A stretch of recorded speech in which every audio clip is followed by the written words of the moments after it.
Yo kabayan, kamusta kayo? Ito na naman tayo, nagbabalik si Otoy TV. Mga kabayan guys, mapapakita ko ngayon sa inyo ang aking pangalawang nasampahang barko. Ito nga pala ay Limnia, isa na namang VLCC Tanker International Trade. Kasama ko ngayon ang tropang Limnia.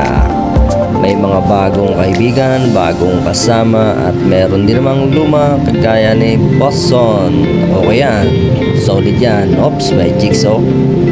Solid na solid din yan. Ang ganda talaga dito sa Dubai.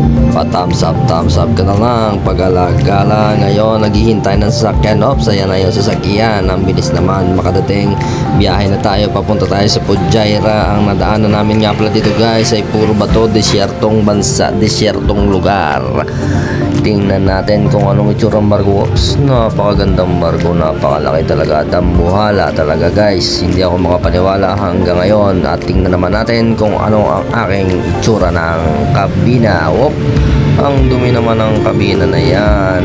Pero don't worry, ganun talaga. At yan na pala aming kusina. Partner ko si Mayor at si Dodi, ang dati kong kasama. Ang daming lilinisin, busy ng tropa. Gawa tayo ng pizza para sa kanila. Ang mga pagkain ng barko at ang mga isda. At ayan na nga, nangawil na ang mga tropa. Bagong kaibigan, si partner, ang aming AB. Sige, kawil, ang dami naming nahuli. Pati tambakol, pati salmon, lahat na.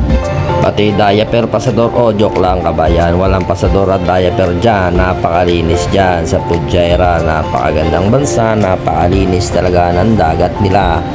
Ang gwapo ko talaga. Paano masabi? May party naman, masaya na naman sila kasi ang dami na naman pagkain. Alam nyo guys, dito sa barko hindi naman puro trabaho. May pagkakataon din pwede kaming party at lumabas ng barko. Kagaya dito sa may gilid ng barko, lumanghap ng sariwang hangin, pagmasdan ng kapaligiran. Napakaganda talaga guys. Dito pa lang sulit na, para ka nang sumweldo. Kahit hindi na nga ako sweldohan, okay lang eh. Joke lang kabayan, kailangan natin ng pera, no?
Yo, sa loob nga ng 3 buwan ay bumaba na si Mayor, ang aking best friend sa barko. At ngayon ay may bago na namang Mayor, lonely na naman. Pag ganun talaga ang buhay, may bababa, may sasampang bago. At dito nga ay nagulat ako at akala ko ay uuwi na ako. Nagbaon nga pala ako ng maraming pampaligo sa Pilipinas pero na pornada. At ito ngayon ang pumalit ay isang Indianong mayor. At ang masaklap nito ay naging dalawa na lang kami, hindi na nagpadala ang aming kumpanya. At dahil nga dyan ay nabenta pala ang aming barko. So ang nagmamanage na ngayon ay ang Suntec Shipping Company. Ay ito ay mga full crew Indians. Nang tanungin ko siya kung marunong ba siyang magluto ng pang Pilipino ay napakasaklap kabayan. At ako talaga ay napaiyak na lang sa aking kabina. Ang masaklap kasi nito ay hindi pala marunong magluto ng pang Pilipinong pagkain ng aming mayor. Dalawa na nga lang kami, ako pa ang magluluto ng pagkain ng mga Pilipino. Pero no problem kabayan, to the rescue naman ang tropa, may kasamang tulong din yan at pakikisama. Ang lahat naman ng bagay ay may solusyon, basta't ikaw lang ay mananalig sa nasa taas at magtitiwala. Huwag ka lang mawawalan na ginang pananampalataya at siguradong makakaya mo lahat ang mga pagsubok na dadating sa iyong buhay. At ito na nga, napakadaming pagkain, luto lahat yan ni Otoy TV. Hindi naman sa pagyayabang, mess boy pa tayo dyan, pero tumitirada na tayo ng pang mayor. At dahil nga ako nagluluto, so gano'n na nga, mabait lahat sa akin ang tropa, pati si Kapitan Chief Engineer. Tropa, tagay-tagay kami dyan. At yan na nga pala ang aking kabina, napakalinis na. Ang aking egoy na tropa na si second mate na laging binubumbum ni Kapitan ay napababa, pero okay lang yan. Better luck next time, hindi ka trip ni Kapitan. At yun na nga, ang sasarap ng pagkain namin. Si Mayor naman ang bahala sa mga Indian crew at mga officer and engineer. Napakasarap niya magluto ng aloo parata, lalo na ang kanyang biryani. At ito, at nakalimutan ko na ang tawag dyan. Ito naman ang aming Merry Christmas, napakasarap. Meron kaming patas seafoods at kung ano pa, at napapamaywang na lang si Mayor talaga. At napapanga sa ating mga luto, ubos lahat ng pagkain. Siya nga pala ang aking mayor na si Girish Tandelbay. Isa siyang Gujarat Indian. Napakasarap niya magluto guys ng biryani. Idol ko yan, napakasarap talaga at malinis ang kanyang pagkain.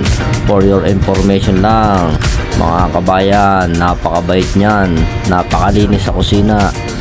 At masasabi ko sa lahat ng aking nakasama ay isa ito sa pinakamabait at pinakamalinis sa kusina na aking nakasama. Hindi ko matatawaran ng kabaitan na pinakita sa akin ito at itinuring nga niya akong isang kapatid na hindi lamang katrabaho. Dito ako bumilib sa taong ito, sana magkasama pa kami. So salamat sa panonood mga kabayan, hanggang dito na lamang at baka magsing si Mayor.